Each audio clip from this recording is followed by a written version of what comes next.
Pardi કર્મભૂમિ dream સિટીના પાર્કિંગમાંથી cobra સાપને જીવદયા ગ્રુપે બચાવ્યો।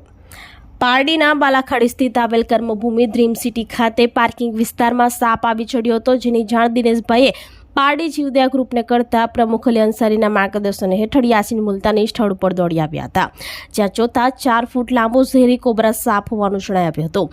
આ સાપ ન્યુરોટોક્સિન ઝેર ધરાવે છે। આ સાપ કરડવાથી મૃત્યુ અને અંધત્વ પણ થઈ શકે છે, તેથી કોઈપણ સાપ કરડવાના કિસ્સામાં જિલ્લા હોસ્પિટલ અથવા સાઈનાથ હોસ્પિટલનો ધરમપુર પહોંચી જવું જરૂરી છે।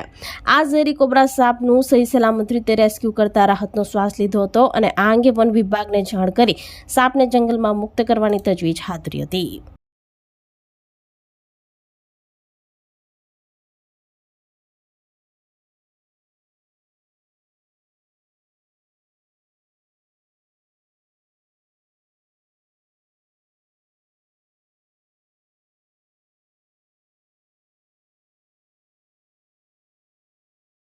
કર્મભૂમિ ડ્રીમ સિટીમાં દિનેશભાઈ સાબુવાલા 2 નંબરના બંગલામાં અચાનક એમના પાર્કિંગમાં એક સાપ આવી જતા જીવદયા ગ્રુપના પ્રમુખશ્રીને ફોન કરતા અહીંયા ઋષિભાઈ, મેં અને યશભાઈ આવ્યા હતા। જોયું તો કોબરા જાતિનો સાપ અચાનક ત્યાં બેસેલો હતો।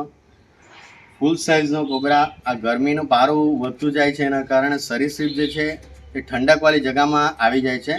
તો કોઈને પણ દેખાય તો જીવદયા ગ્રુપનો કોન્ટેક્ટ કરી પકડાઈ લેવા। હાલમાં અમે એમને પકડ્યો છે સારી રીતે, અને ફોરેસ્ટ ખાતામાં અમે જાણ કરી અને સારી જગ્યા પર એમને છોડવાની તજવીજ હાથ ધરી છે। હાલના તબક્કામાં બપોરના સખત ગરમી હોય છે, એટલે ગરમીના કારણે આવા કોઈ બી સરીસૃપ હોય ને તો ઠંડકવાળી જગ્યા હોતા હોય છે। આપણા ઘર હોય, કિચન હોય કે વાડામાં કોઈ પણ જગ્યાએ દેખાય તો કોન્ટેક્ટ કરી જીવદયા ગ્રુપનો ને પકડાઈ લે। મારો નંબર છે 9995538882। કોઈને બી દેખાય તો પકડાઈ લેવા મહેરબાની। જીવદયા ગ્રુપ પાર્ટી। આપણી સંકલ્પ ન્યૂઝ ચેનલને સબસ્ક્રાઇબ અને લાઇક કરો, બેલ આઇકન દબાવો, જેથી આવનાર ન્યૂઝ અપડેટ્સની નોટિફિકેશન આપના મોબાઈલ પર સૌથી પહેલા પહોંચે। Like, subscribe and share the video.